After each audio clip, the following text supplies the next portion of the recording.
सौरभ घर आ रहे हैं और ये भी बताया है कि 3 महीना तक छुट्टी लेके आ रहे हैं। अगर वो 3 महीना तक घर पे रहेंगे तो हमारा और साहिल का मिलना मुश्किल हो जाएगा। इसके लिए हमें कोई ना कोई रास्ता तो निकालना ही पड़ेगा। कोई बात नहीं, ज्यादा टेंशन नहीं लूंगी, बस आने दो और साहिल से बात करती हूँ। देखो कोई ना कोई जुगाड़ तो निकालती हूँ।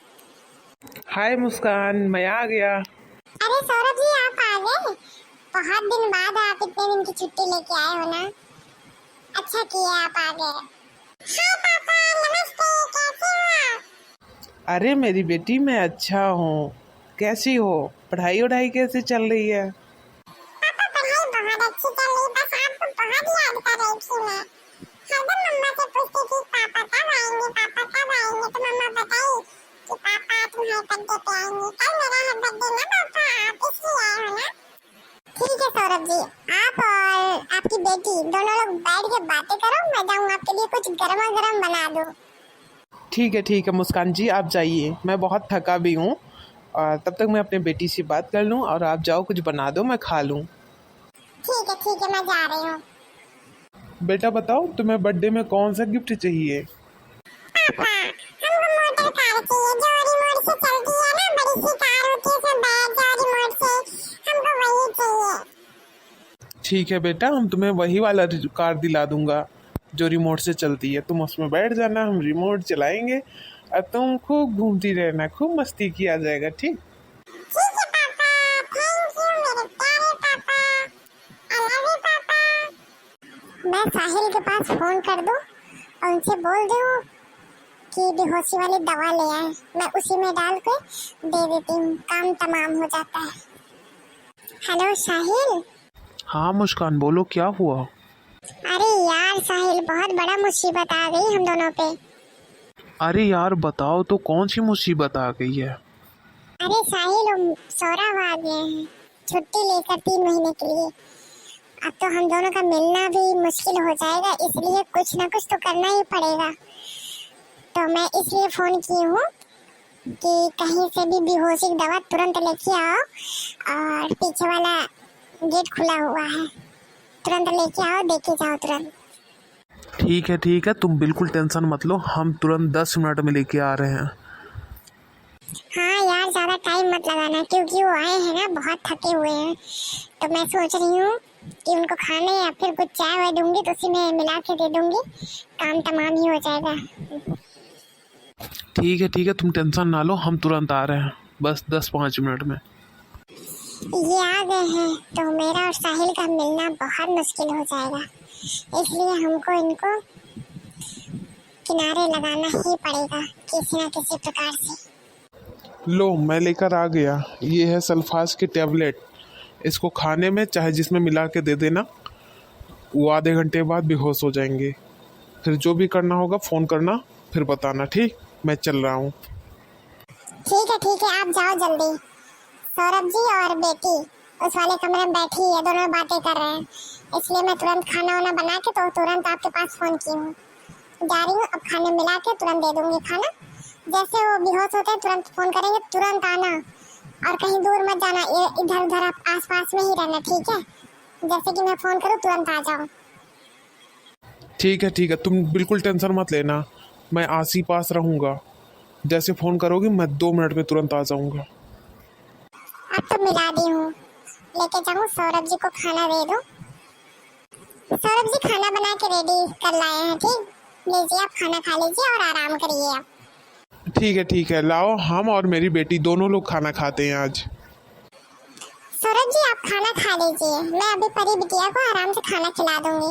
अब इसको पढ़ाई भी करना ना, अभी खाना खा लेगी तो तुरंत इसको नींद आने लगेगी, इसलिए अभी इसको पढ़ाई करवा के फिर खाना खिलाऊंगी। लीजिए आप खाना खा लीजिए और आराम करिए। ठीक है, लाओ फिर मैं खाना खा लेता हूँ और परी को ले जाइए, आप पढ़ाइए, इसको भी खाना अच्छे से खिला दीजिएगा।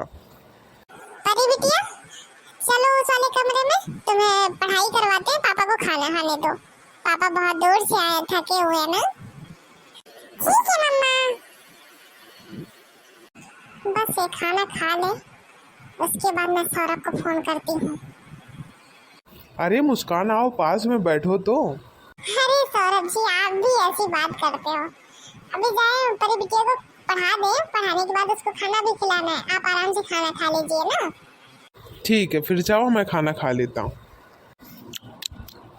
हे- हे- मुस्कान जी, आप बहुत अच्छा खाना बनाई हैं। बड़े दिन बाद आपके हाथ का खाना मिला हुआ है खाने के लिए। अरे सौरभ जी, आप तो ड्यूटी पे रहते हो ना, तो मेरे हाथ का कहाँ खाना मिलेगा आपको। इसलिए आपको ड्यूटी वाला खाना मिलता है बना बनाया। सौरभ जी, सौरभ जी, ये तो दवा बहुत काम की थी। ये तो 10 मिनट भी नहीं लगा इनको सोने में। रुको, मैं तुरंत साहिल को फोन करती हूँ, तुरंत वो आए, क्योंकि ज्यादा टाइम बर्बाद करने से कोई फायदा है नहीं। Hello hello. हाँ मुस्कान, बोलो क्या हुआ। अरे यार, आपने कौन सी दवा ला के दी? 10 मिनट भी नहीं लगा, जैसे खाना खाए वैसे वो बिस्तर पे ही लेट गए और तुरंत सो गए। बुला रही हूँ, बोल भी नहीं रहे। अरे बताया था ना कि सल्फास है, सल्फास बहुत तेज फायदा करती है। 1000 mg की थी। ठीक है, ज्यादा हमें बताओ मत और तुरंत आओ, नहीं तो फिर ज्यादा टाइम बर्बाद करने से कोई फायदा है नहीं। तुरंत आओ। ठीक है, मैं तुरंत आ रहा हूँ। यही आपके घर के पीछे ही खड़ा था। हाँ ठीक है, जल्दी आओ। अरे एक बार और उनको उठा के देखो, सांसें उनसे चल रही है कि नहीं चल रही, उठ रहे हैं कि नहीं उठ रहे हैं। अरे यार, मैंने बहुत ट्राई किया उठाने के लिए, उठ नहीं रहे हैं। रुको, तुम्हारे सामने भी एक बार उठाती हूँ। सौरभ जी, ओए सौरभ जी, उठिए ना। देख रहे साहिल, उठ नहीं रहे हैं। तुम्हें बताया ना कि ये तुरंत बेहोश हो गया। ठीक है, वही जो नीला वाला ड्रम है ना, उसको लेके आओ। उसके बाद जो उस दिन चाकू ला के दिया था जिसमें कैप लगा था, वो वाली चाकू लेके आओ। पहले इनको मार देते हैं, उसके बाद फिर ड्रम में 15 बोटी करके भर देते हैं। उसी में सीमेंट घोल के भर बोर के तुरंत ख़त्म कर देते हैं। तुरंत करो।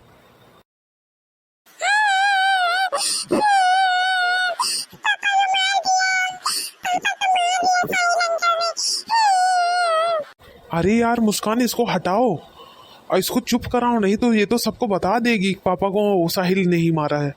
अरे यार, मेरा नाम आ जाएगा सामने। इसको हटाओ तुरंत। यहाँ से भाग जाओ, नहीं तो जैसे तुम्हारे पापा को मारे हैं ना, वैसे तुमको भी मार डालेंगे। ठीक है, यहाँ से हटो। किसी से कुछ कहना मत, नहीं दबा दूंगी, मर जाओगे तुम।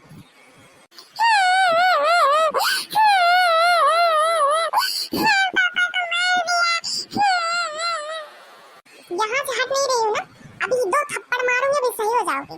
और किसी को बताना मत कि साहिल अंकल ने मारा है, ठीक है? कुछ कहना मत। कोई कुछ पूछेगा बोल देना पापा गए ड्यूटी, रात में ही फिर से चलेगा। ठीक, किसी को बताना मत, मैं उठा कर पटक दूंगी, मर जाओगे तुम भी पापा के जैसा।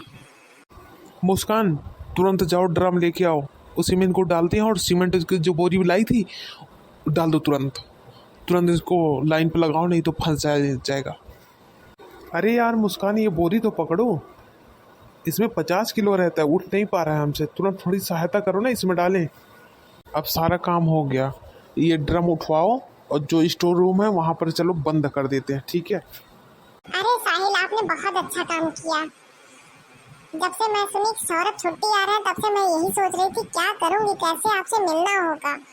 मैं बहुत चिंता में थी, लेकिन बहुत अच्छा हुआ कि रास्ते से पूरा हट ही गया। अब कोई रोक नहीं सकता हमें तुमसे मिलने के लिए। यही है मुस्कान रस्तोगी का घर। हाँ, क्या हुआ? क्यों डर रही हो? अभी इस घर से फोन आया था, एक बच्चे ने फोन किया था।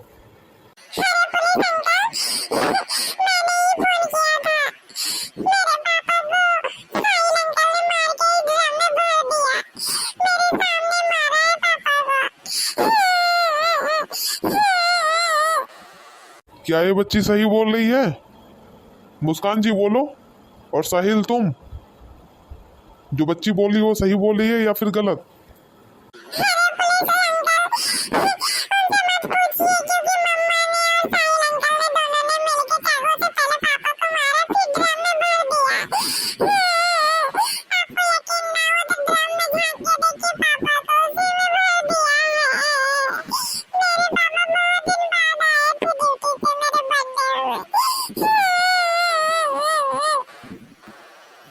अरे तुम कैसी औरत हो, बेशरम औरत।